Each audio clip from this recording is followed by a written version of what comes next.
Salut tout le monde, c'est Takumi, donc je suis dans l'atelier d'Amsport. Aujourd'hui on va pouvoir tester le tout nouveau Stachys Big Racing dans sa version 88 cm3. Et pour ce faire on va le passer au banc et on va le comparer au top alu, son concurrent direct 86 cm3. Donc on va garder la même configuration pour les deux moteurs, à savoir un Cosso 32 mm, une pipe top, une boîte à clapet top, un allumage Twin et un pot ARD V2. Donc on va passer tout ça, d'abord on va commencer par le top alu, on va le passer au banc, ensuite on va enlever le moteur, remettre toute la configuration sur le Stachys et repasser au banc de nouveau. Voilà.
Bon, maintenant on a démonté le moteur top alu, donc on va récupérer boîte à clapet, pipe, allumage, et puis greffer tout ça sur le petit Stachys, voir ce que ça donne.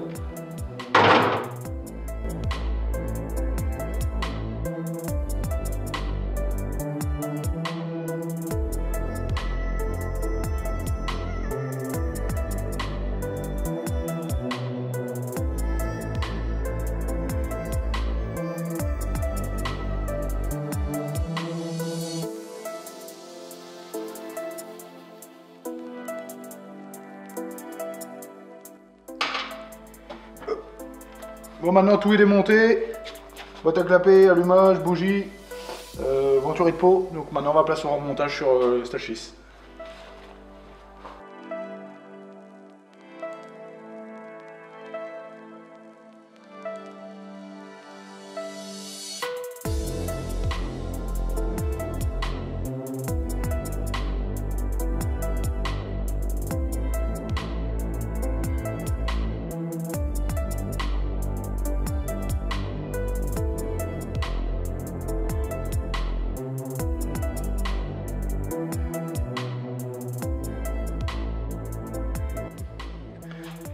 Bon, ça y est, on a fini de monter le moteur. Donc maintenant, on va remonter ça dans le châssis puis voir ce que ça donne.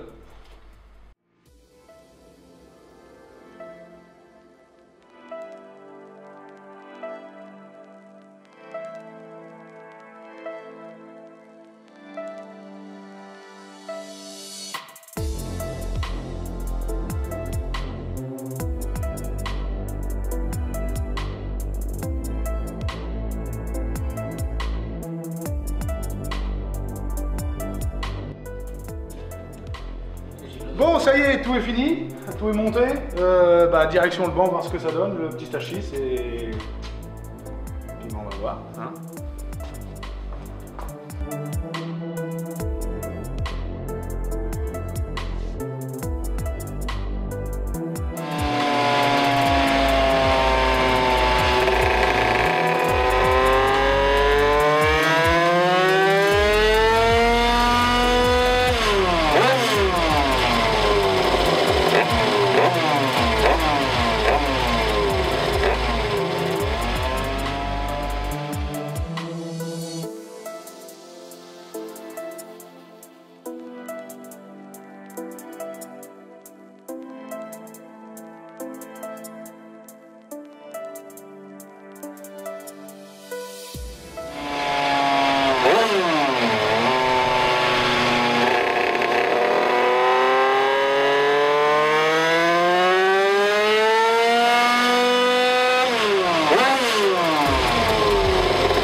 Bon, maintenant on va faire un petit débrief sur le moteur Topalu. Donc, je vous expliquais déjà comment j'ai procédé. Chaque moteur, je leur ai fait faire 3 passages avec 3 gicleurs différents, à savoir 155, un gicleur de 155, un gicleur de 150 et de 145. Donc déjà on va partir sur le Topalu pour expliquer un petit peu en plus de comment fonctionne un moteur par la même occasion.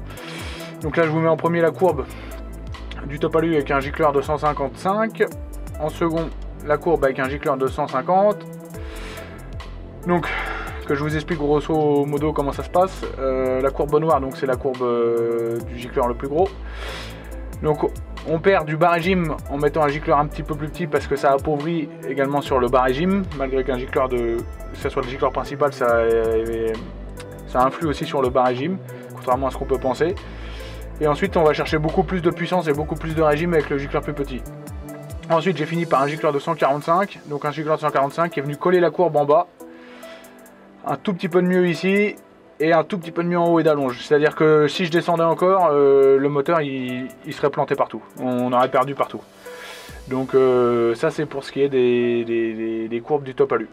Donc maintenant on va passer sur les courbes du Stage 6. Donc le Stage 6, tac.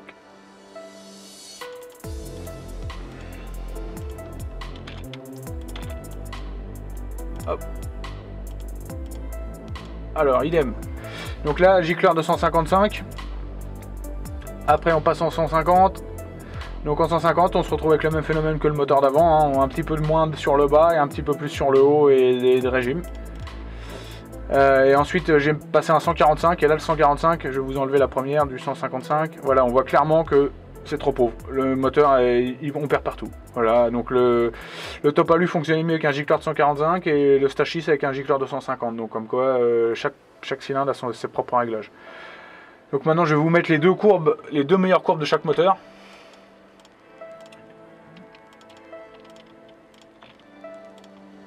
Hop.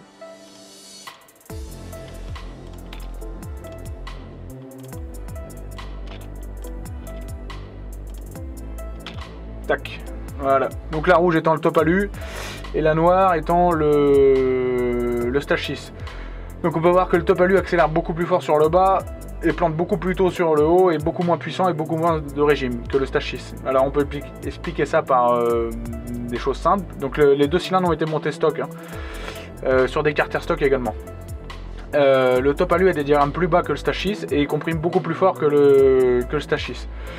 Ça fait que le Stage 6, si on le recomprimait un petit peu, on viendrait presque recoller sur l'accélération le Topalu et tout en gagnant de la puissance en haut.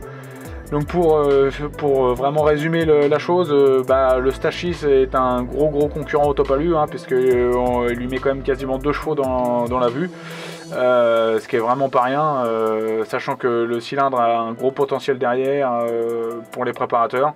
Pour moi, vraiment une bonne base, quoi, voilà.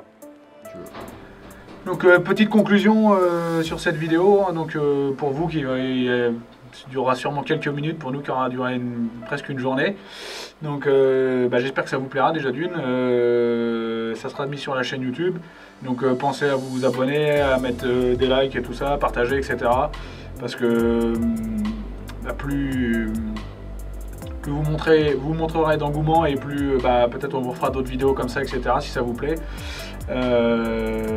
Maintenant, je vous dis à la prochaine et ciao.